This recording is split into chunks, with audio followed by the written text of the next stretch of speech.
Apa kabar anda di sana? Terima kasih kerana mengunjungi Faris 87 channel di dalam Diary Misteri.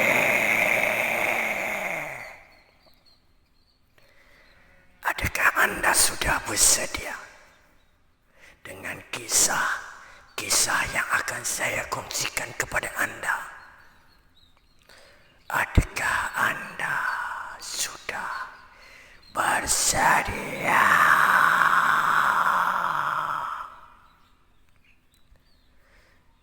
Kita kongsi hobi yang sama, mendengar kisah dan bercerita tentang kisah-kisah misteri. Semoga anda terhibur dan jangan lupa subscribe, like and share. Komenlah dengan berhemah. Semoga saya lebih bersemangat lagi untuk berkongsi cerita serta membuat video-video terbaru di dalam Diary Misteri.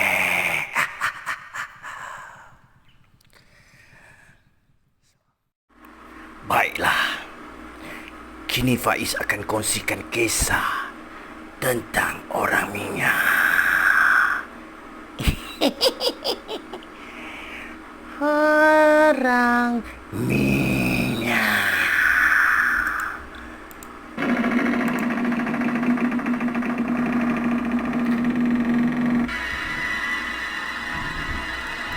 Masa tu aku masih di darjah 2. Sudah 8 tahun berlalu, tapi kisah ini masih segar di dalam ingatanku ini. Ini merupakan pertama kali aku bertemu makhluk-makhluk misteri.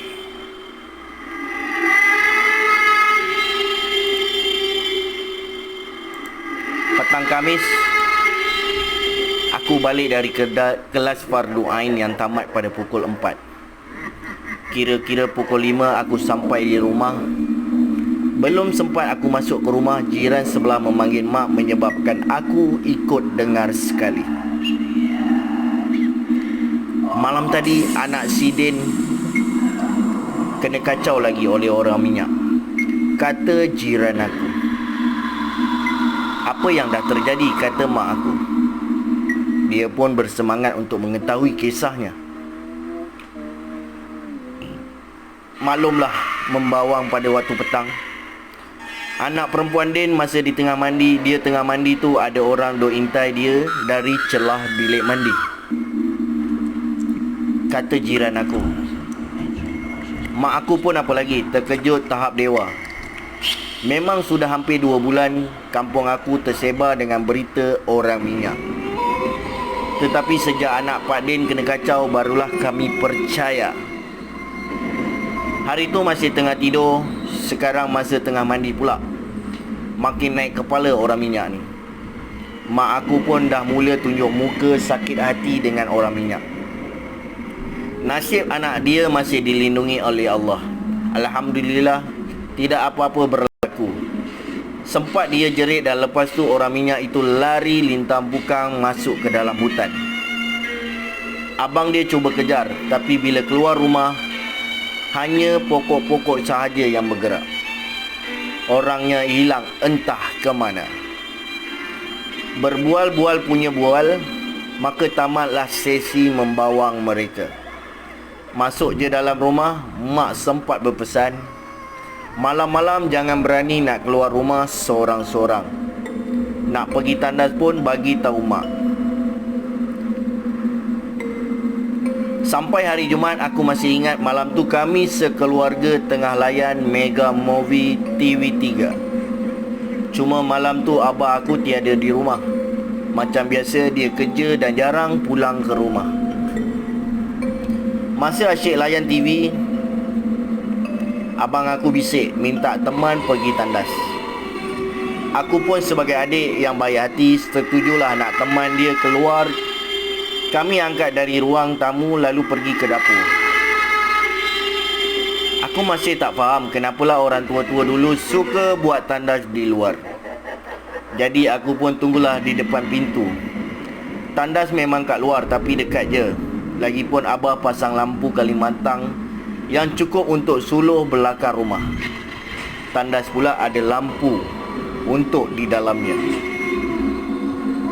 Masa tengah tunggu abang aku tengah membuang, aku pun duk tenung je hutan belakang rumah.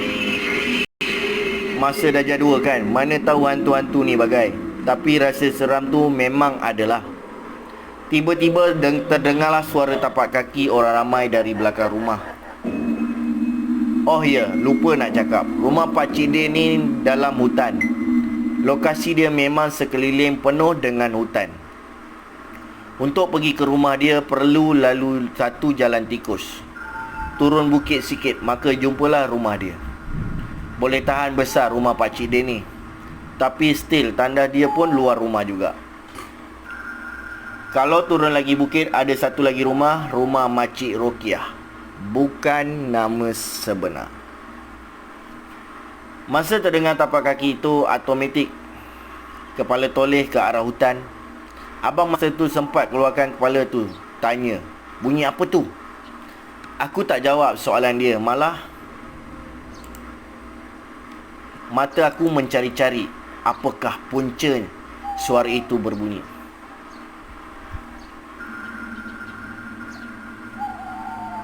Dan muncul satu lelaki tinggi, badan memang hitam berkilat, berlari keluar dari hutan dan melintasi rumah aku. Kami sudah terpaku. Sampai sekarang kami berdua masih ingat macam mana lelaki itu sempat toleh ke arah kami, sambil tersenyum menunjukkan giginya yang nampak putih berbanding kegelapan malam dan kulitnya. Sempat juga kami dengar dia ketawa. Tidaklah seram macam Kak pun.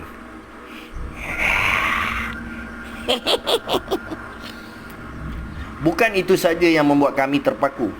Dia berlari memang laju. Langkahnya ibarat dia buat lompat jauh. Dekat rumah aku ada satu longkang kecil. Dekat jalan sebelum ke hutan ada satu lagi longkang kecil. Agak-agak dalam 5 meter atau satu sama lain. Tapi yang menakjubkannya, dia hanya perlukan 2 langkah saja untuk melintasi longkang itu.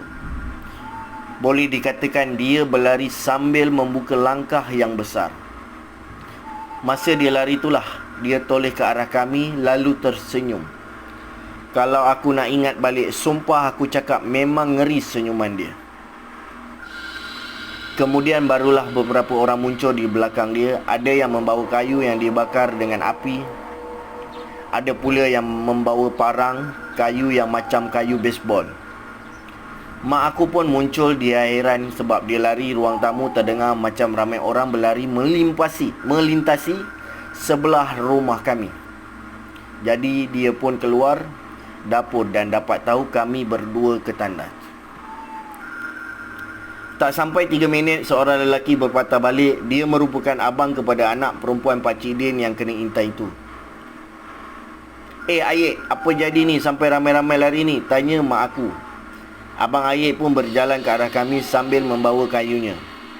Abang aku pula dah selesai cebok.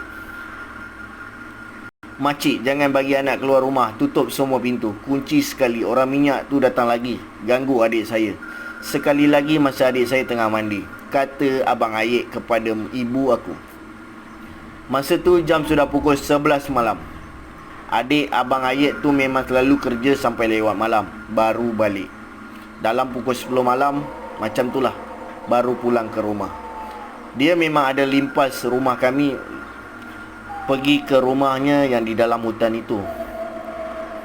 Mak aku apa lagi, bawa kami masuk rumah terus kunci pintu. Dia siap call abah lagi, cerita apa yang terjadi. Aku masa tu masih tak tahu tentang orang minyak yang kami berdua tengok tu sebenarnya orang minyak. Dah pagi Sabtu tu Pakcik Din datang rumah, tanya kami okey ke tidak. Aku dengan abang pun cerita apa yang kami nampak. Mak masa tu memang terkejut sebab dia tak sangka kami berdua sempat melihat orang minyak itu. Mulutnya asyik menyebut Astaghfirullahalazim berulang kali. Beberapa hari lepas tu Abah pun balik rumah, ambil cuti selama beberapa minggu. Setiap malam Abah akan ikut orang kampung meronda untuk menjaga keselamatan penduduk di sini. Memang lepas tu tiada lagi kejadian orang minyak yang berlaku di situ.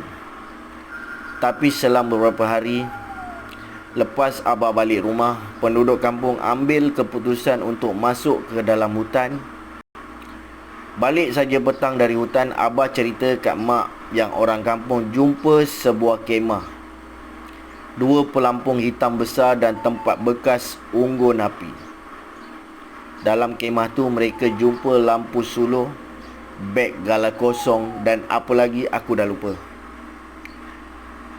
Mereka pun kemas-kemas tempat itu, lalu barang tersebut diserah kepada pihak berkuasa. Tapi sampai sekarang masih tidak dijumpai siapakah orang minyak itu. Jadi itu sajalah cerita dari saya mengenai kisah-kisah orang minyak yang berlaku di kampung itu.